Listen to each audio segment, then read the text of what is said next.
चलिए स्टार्ट करते हैं। आपकी क्विज का क्वेश्चन नंबर पहला ये कहता है कि शीला एक सूट 2 दिनों में सिल सकती है जबकि मीना एक सूट 1.5 दिनों में सिल सकती है। दोनों को 30 सूट सिलने में कितने दिन लगेंगे? तो भाई क्या करेंगे, देखो शीला कितने दिन में सिलती है? 2 दिन में। मीना कितने दिन में सिलती है? आपके 1.5 दिन में। ठीक है, तो इनका क्या ले लेंगे? एलसीएम ले लेंगे। ठीक, इनका एलसीएम कितना आएगा? 6 आएगा। जो ये होगा ये क्या होता है अपना एलसीएम जो आता है वो क्या होता है? Total work. ठीक है, अब इस टोटल वर्क को यदि हम इससे डिवाइड करेंगे तो यहाँ पे जो आएगा वो आएगा क्या? 3। तो ये जो आती है ये क्या होती है? आपकी क्षमता, यानी कि आपकी एफिशिएंसी। ठीक है, तो यहाँ पे आपकी एफिशिएंसी कितनी आएगी? 4। तो ये टोटल एफिशिएंसी इन दोनों की कितनी हो गई? 7। अब वो कह रहा है कि दोनों कितने दिनों में सिलेंगे? कितने? 30 सूट। हमारा टोटल कार्य कितना है? 6 है, पर दिया कितना है? 30। तो ये कितने गुणा है? 5 टाइम्स है। तो इसका भी कितना हो जाएगा? 5 टाइम्स, मतलब कितने दिन आ जाएंगे? 35 डेज। ठीक है, तो क्या करेंगे वो दोनों? 35 दिन में आपका सूट सिमेंगी। अगला क्वेश्चन देखते हैं आपका। ये कहता है कि sum of money compounded annually doubles itself in 5 year, in how many years will it becomes 4 times. ठीक है, ये कह रहा है कि डबल है कितने साल में? 5 साल में। अब ये कह रहा है कि कितने हो जाएगी? 4 टाइम्स करना है, तो इसका ही क्या कर देंगे? 2 टाइम्स कर देंगे। तो ये कितनी होगी? 4 टाइम्स। तो 20 का 2 टाइम्स किया है तो इसका भी क्या कर देंगे? 2 टाइम्स कर देंगे। तो ये कितनी हो जाएगी? 10। मतलब जो 4 गुना होगी वो कितने सालों में होगी? आपकी 10 सालों में। ठीक है, अगला क्वेश्चन देखते हैं आपका। ये कहता है कि Reena spend 68% of her income. When her income increase by 40% she increase her expenditure bye 30%। Her saving were increase. ये बताना है कि भाई उसकी सेविंग कितनी इंक्रीज हुई। ठीक है, तो क्या होता है भाई, आपकी जो इनकम होती है वो क्या होती है? आय। वो आय कितनी होती है भाई? सेविंग आपकी, और आपका क्या होगा? प्लस एक्सपेंडिचर, मतलब आपने कितना खर्चा किया। तो मान लेते हैं आपकी इनकम कितनी है? 100 है। ठीक है, सेविंग कितनी? ये कह रही है 68% क्या किया उसने? खर्च किया 68%। अब उसकी सेविंग कितनी बची? 32। तभी तो 100 होगा आपका। अब ये कहता है उसने सैलरी में इंक्रीज कर दिया, इनकम में इंक्रीज कर दिया, तो कितना हो जाएगा आपका? 40% इंक्रीमेंट। ये 40% कितना हो जाएगा? 140। अब वो कह रही कि एक्सपेंडिचर उसने 30% से बढ़ा दिया। बढ़ा दो भाई 30% से एक्सपेंडिचर। तो उसने 30% अपनी बढ़ाई, एक्सपेंडिचर को बढ़ाया, तो उसका क्या हो? कितना हो गया एक्सपेंडिचर अब? 88.4। ये कैसे आया? देखो 68 पहले था, 30% बढ़ाया तो 130/100। ठीक है, इसको सोल्व करेंगे तो कितना आएगा आपका? 88.4। ठीक है, अब उसका एक्सपेंडिचर कितना हो गया या उसका खर्च कितना होगा? 88.4। ठीक है, अब देखो यहाँ पे सेविंग कितनी आएंगी? अब उसकी इनकम कितनी है? 140। 140 में से 88.4 घटाएंगे तो उसकी क्या आएगी? सेविंग आएगी, मतलब उसकी बचत आएगी। कितनी उसने बचत की? तो कितनी आ जाएगी आपकी? 51.6। ठीक है, अब वो कह रहा है कि उसकी बचत में कितनी वृद्धि? पहले उसकी बचत थी 32, अब उसकी बचत है कितनी? 51.6। तो इनका डिफरेंस कितना आ गया आपका? 19.6। ठीक है, अपॉन पहले कितनी थी? 32 इंटू 100। इसको सोल्व करेंगे तो आपका क्या आंसर आ जाएगा? 61.25। ठीक है, तो ए इसका ऑप्शन क्या हो जाएगा? सही हो जाएगा। अगला क्वेश्चन देखते हैं आपका। ये कहता है कि the difference between A number and it's 3/5 is 274। 3/5 मतलब किसी नंबर का 3/5 वो क्या है?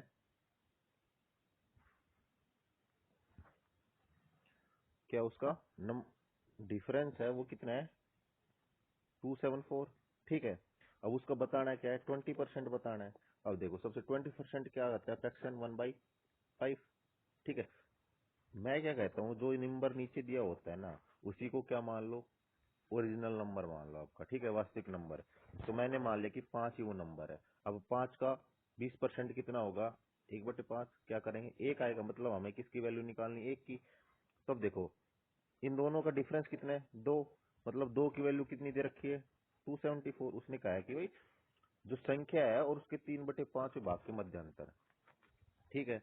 अब वो संख्या मैंने 5 ही मान ली थी, अब उसका 3/5 कितना हो जाएगा आपका? 3 ही होगा। तो जो ऊपर नंबर वाला और इसका डिफरेंस कितना हो जाएगा? 274। अब एक की वैल्यू आ गई 137। हमें कितने की वैल्यू निकालनी थी? एक की वैल्यू निकालनी थी। यही क्या आपका आंसर है, ठीक है। अगला क्वेश्चन देखते हैं आपका। ये कहता है कि कोई कार 40 किलोमीटर पर आवर की चाल से 48 किलोमीटर की दूरी तय करती है और 65 किलोमीटर पर आवर की चाल से 52 किलोमीटर की दूरी तय करती है। तो कुल दूरी तय करने में औसत चाल बतानी, ठीक है। तो देखो आपकी एवरेज मतलब औसत चाल क्या होती है? टोटल डिस्टेंस, ठीक है, और आपका टोटल टाइम। अब ये कहता है कि भाई पहले वो कितनी चली? 40 की स्पीड से कितनी दूरी? 48 किलोमीटर। फिर वो क्या करी? 65 की स्पीड से कितनी चली? 52 किलोमीटर, ठीक है। टोटल डिस्टेंस कितना हुआ आपका?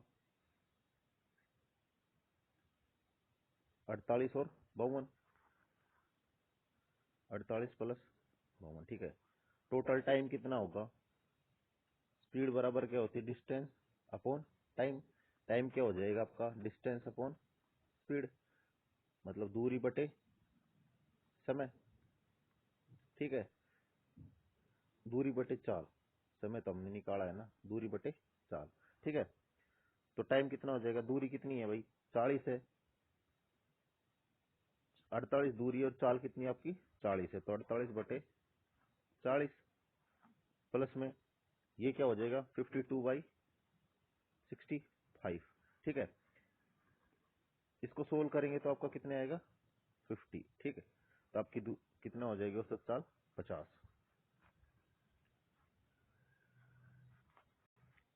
अगला क्वेश्चन क्या कहता है आपका? किसी धनराशि को ए बी सी के बीच में बांटा गया है, कितने अनुपात में? 2, 3 और 7 के अनुपात में।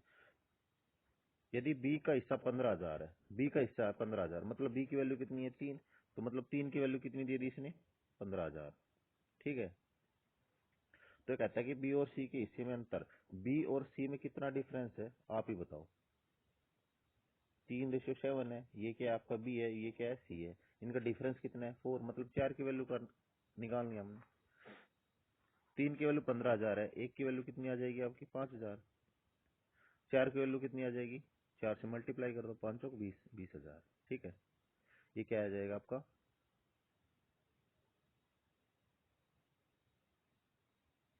20,000 आपका आंसर आ जाएगा, ठीक। अगला क्वेश्चन क्या कहता है आपका? ये कहता है कि a salary increase in the ratio 8:11 if new salary is 33,000 then what was his original salary। देखो 8:11 है। ये कह रहा है कि ए के वेतन में 8:11 के अनुपात में बढ़ोतरी हुई। मतलब पहले कितना था उसका? 8 था और बाद में कितना हो गया उसका? 11।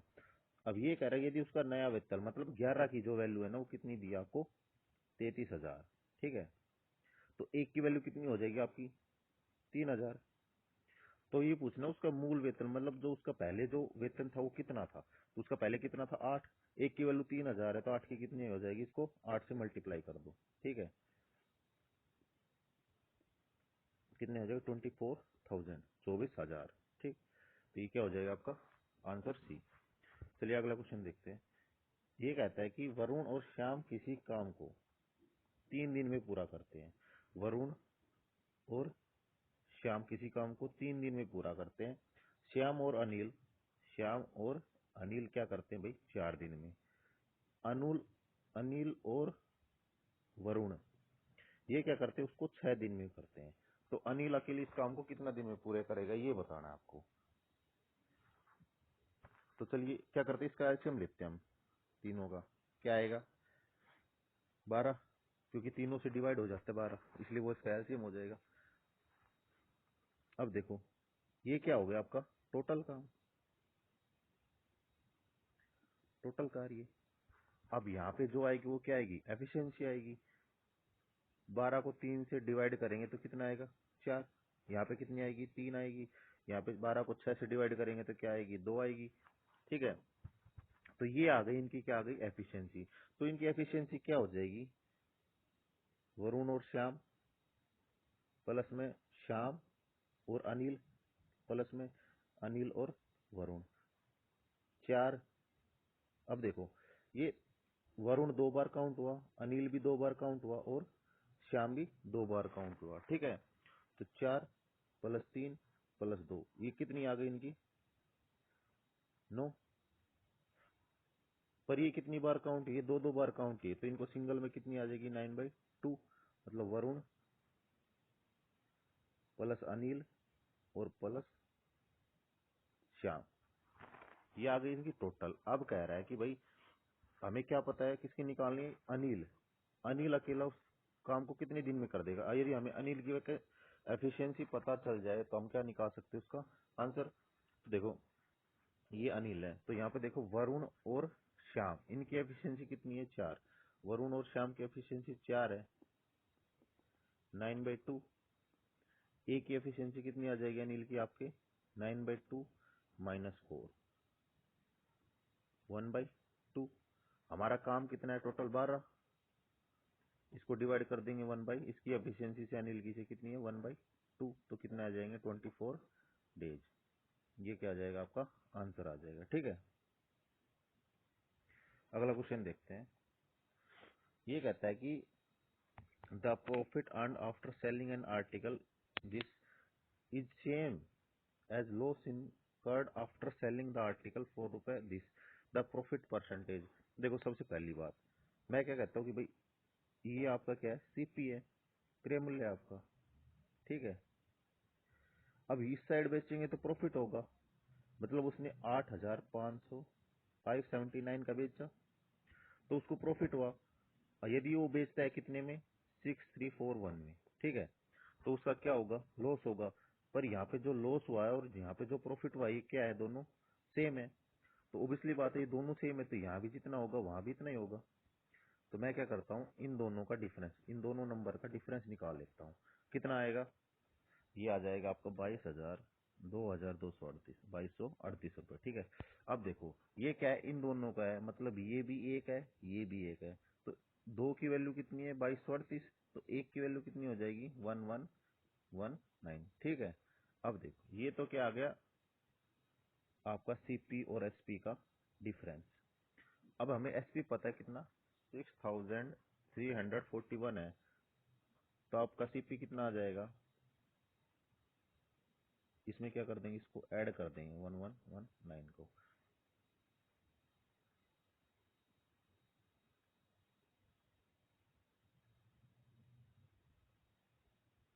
तो ये आपका कितना आ जाएगा 7460। ठीक है, ये आपके आ गए सीपी।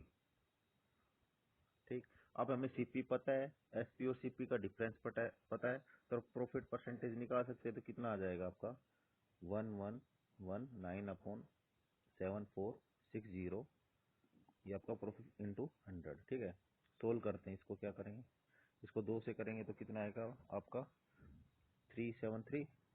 ये क्या आ गया 5 पे, इसको करेंगे इससे तो कितने जाएगा 3 पे, कितना आ जाएगा आपका 15%। इसका क्या आ जाएगा आंसर आ जाएगा। ठीक है, चलिए अगला क्वेश्चन देखते हैं आपका क्या है। ये कहता है कि 3 नंबर्स, 3 संख्याओं का अनुपात ये है, सबसे बड़ी और सबसे छोटी संख्या के बीच का अंतर 180 है। ठीक है, अब देखो सबसे बड़ी बात है ये आपको 3 रेशियो दिए हैं और 7/12। ठीक है, इनमें सबसे बड़ी संख्या कौन सी सबसे छोटी संख्या कौन सी ये पता लगाते हैं। देखो डिफरेंस देखो, इन दोनों का डिफरेंस 5 है, इन दोनों का डिफरेंस 3 है और इनका 4 है। जो सबसे कम डिफरेंस होगा ना वो सबसे बड़ी संख्या होगी, जिसका सबसे कम डिफरेंस होगा तो वो सबसे छोटी संख्या होगी। ठीक है आपकी, और जिसका डिफरेंस सबसे ज्यादा होगा वो क्या होगी आपकी बड़ी संख्या। इनका डिफरेंस दे रखा है आपका कितना 180, तो 7/12 -1/4, ये कितना दे रखा आपका 180। सोल्व करते तो कितना आएगा आपका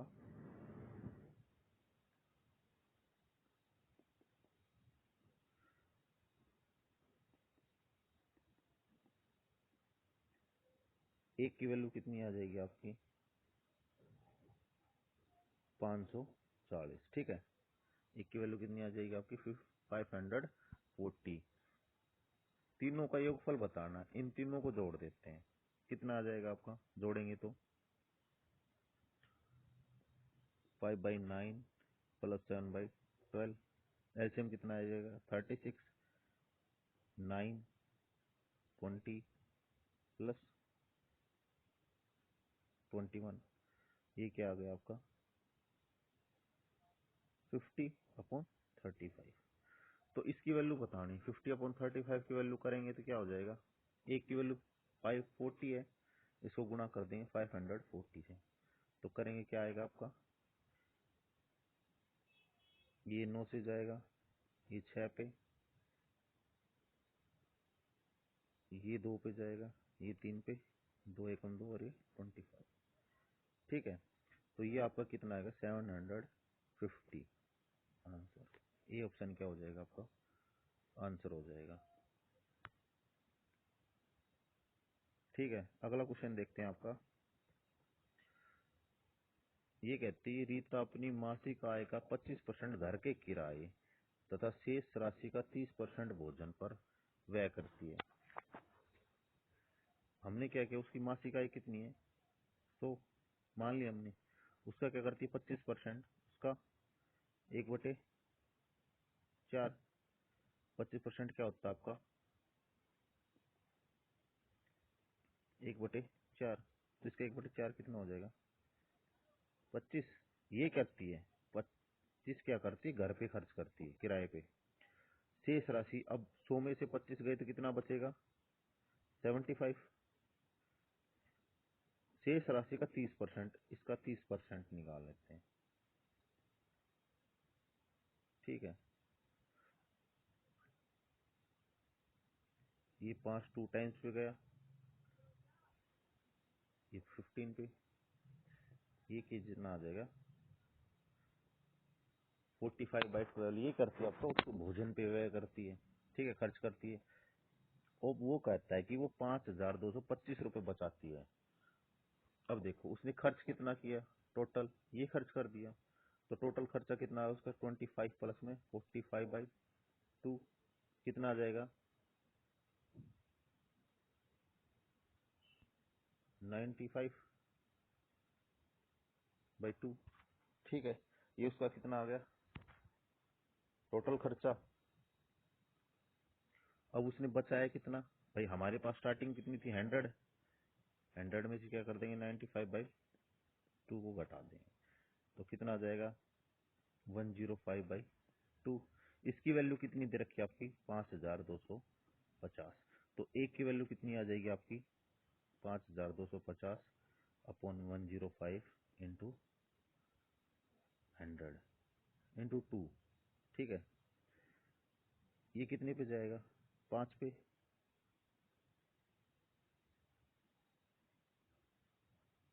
50 पे गया। एक की वैल्यू कितनी आई 100, अब 100 की वैल्यू कितनी आ जाएगी 100 इंटू 100, कितना आ गया आपका 10,000। जो उसकी मासिक आय है वो कितनी है आपकी 10,000, ठीक है। अगला क्वेश्चन देखते हैं आपका क्या है। ये कहता है कि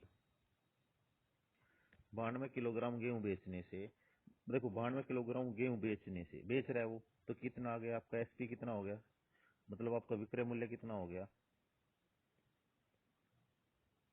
वो हो गया आपका 92, मान लिया हमने, क्योंकि वो 92 केजी बेच रहा है। 1 केजी हमने 1 रुपए का मान लिया कि भाई 1 किलोग्राम 1 केजी 1 रुपए में बेचेगा वो, ठीक, तो 92 रुपए में बेचेगा। अब वो कह रहा है 12 केजी के विक्रय मूल्य के बराबर होता है, तो यदि इसमें से 12 घटाएंगे तो कितना आएगा 80, ये क्या आ जाएगा आपका क्रय मूल्य, ठीक है, मतलब आपका सीपी आ जाएगा, तो कोस्ट प्राइस, ठीक है। अब हमें इनका डिफरेंस पता है कितना है 12 है, सीपी पता है 80 है, इसको क्या कर देंगे 100 से मल्टीप्लाई कर देंगे तो आपका क्या आ जाएगा प्रॉफिट परसेंटेज, ठीक है। सोल्व करें कितने 2 पे, 4 दूनी 8, 4 तिया 12, 2 पंजे 10, तो कितना आ गया प्रॉफिट परसेंटेज आपका 15%। ठीक है, तो ये क्या हो जाएगा, राइट आंसर हो जाएगा। अगला क्वेश्चन देखते हैं आपका। ये कहता है कि यदि 9 अंक वाली संख्या, ये आपकी 9 अंक वाली संख्या दे रखी है, 8 और 5 दोनों से विभाज्य है, तो x और y के बड़े बड़े संभावित मान ज्ञात कीजिए। देखो, इन दोनों को करने से पहले आपको क्या पता होना चाहिए भाई, 8 से कोई संख्या कब भाग होगी और 5 से कब भाग होगी। 8 से तो भाग तब होगी जब उसकी लास्ट की 3 डिजिट, किसी संख्या की लास्ट की 3 डिजिट, लास्ट की 3 डिजिट क्या हो जाए, 8 से भाग हो जाए, तो वो क्या संख्या पूरी पूरी क्या हो जाएगी, भाग हो जाएगी 8 से। 5 के केस में क्या होता है, या तो संख्या की लास्ट डिजिट, अंतिम डिजिट क्या हो, 5 हो या हो 0। ठीक है, तो मतलब हमें y की, इसमें देखो ये संख्या क्या है आपकी 1 2 6 3 4 8 7 XY, मतलब ये क्या है आपकी लास्ट डिजिट है y। तो या तो इसकी वैल्यू 5 होगी या इसकी वैल्यू क्या होगी, 0 होगी। अब हमें x की वैल्यू कब पता लगेगी, क्योंकि हमें पता है कि भाई 8 से भाग देंगे तो लास्ट के 3 डिजिट भाग करने होते हैं हमें सिर्फ, तो 7XY, इसको हम 8 से भाग देंगे तो यहाँ पे कितना नंबर आएगा। यदि देखो मैं 1 2 3 4 5 ऐसे करके देखूं, तो कुछ भी नंबर धर के देखो, उसको भाग करके देखेंगे इसको। ठीक है, तो मैंने एक नंबर मान लिया 6, क्योंकि हमारे ऑप्शन में क्या है, मोस्टली 6 6 दे रखा है देखो, तो मैंने इसकी जगह 6 रख दिया, तो 7 6। अब y की जगह यदि मैं 5 रखूंगा तो करके देखता हूँ कि 5 से 8 से भाग जाएगी, क्या गई, या भाग नहीं जा रही। ठीक है, अब मैं y की जगह क्या रखता हूँ, 0 रख के देखता हूँ, 7 6 0। अब इसको 8 से भाग करता हूँ तो क्या होता है, डिवाइड होता है, 8 9 72, 4 8 5 40, पूरा पूरा क्या चला गया, भाग चला गया। तो आपके जो नंबर है वो क्या है, एक y की वैल्यू तो कितनी है, 0 है, और x की वैल्यू कितनी है, 6 है। तो आपका सी ऑप्शन क्या हो जाएगा, राइट हो जाएगा। ठीक है, अगला क्वेश्चन देखते हैं आपका। ये कहता है कि यदि किसी संख्या को 624 से विभाजित किया जाता है तो शेषफल 53 बचता है। देखो भाई सीधी बात, मैं कोई नंबर मान लेता हूँ x, यदि मैं उसको 624 से भाग दूंगा, ठीक है, तो आपका जो रिमाइंडर बचेगा वो कितना बचेगा, शेषफल 53 बचेगा। तो मैं क्या करता हूँ, मैंने कह दिया कि ये x है, ठीक है, इसको मैं 624 से भाग दूंगा, तो यहाँ पे क्या बचेगा आपका 53 बचेगा। तो अब इसलिए बात है, यहाँ पे कोई नंबर आना चाहिए, उसमें से घटेगा तभी तो 53 बचेगा। तो मैं क्या करता हूँ, 53 को 624 में क्या कर देता हूँ, ऐड कर देता हूँ, तो हमारा क्या आ जाएगा, वो नंबर आ जाएगा 776। ठीक है, ये क्या है, नंबर है। अब ये कहता है कि जो ये नंबर है ना, इसको यदि हम 16 से भाग करें तो शेषफल क्या होगा, कर दो भाई डिवाइड, सिंपल सी बात है।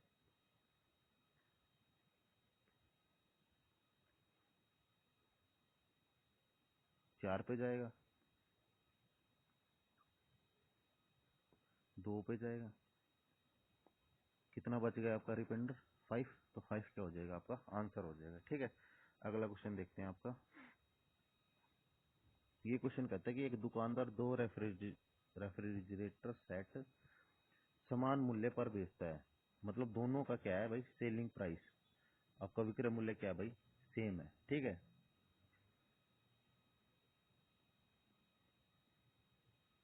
तो वो कहता है कि उसे एक पहले वाला क्या है 40% के लाभ पे बेचता है, और दूसरे वाले को क्या करता है, 40% की हानि पे बेचता है, तो उसे पूरे लेन देन में कितनी हानि होती है। ठीक है, ये बताना। देखो भाई सिंपल सी बात है, ऐसे क्वेश्चन में क्या करेंगे, जब दोनों को सेम प्राइस पे बेचेगा और उनके अंदर सेम क्या होगा, प्रॉफिट होगा, सेम लॉस होगा, तो कुछ नहीं करना, इन दोनों को क्या कर दो, मल्टीप्लाई कर दो, और 100 से क्या कर दो, भाग कर दो, तो आपका कितना आ जाएगा, लॉस परसेंटेज या प्रॉफिट परसेंटेज। ठीक है, कितना आ गया, 16।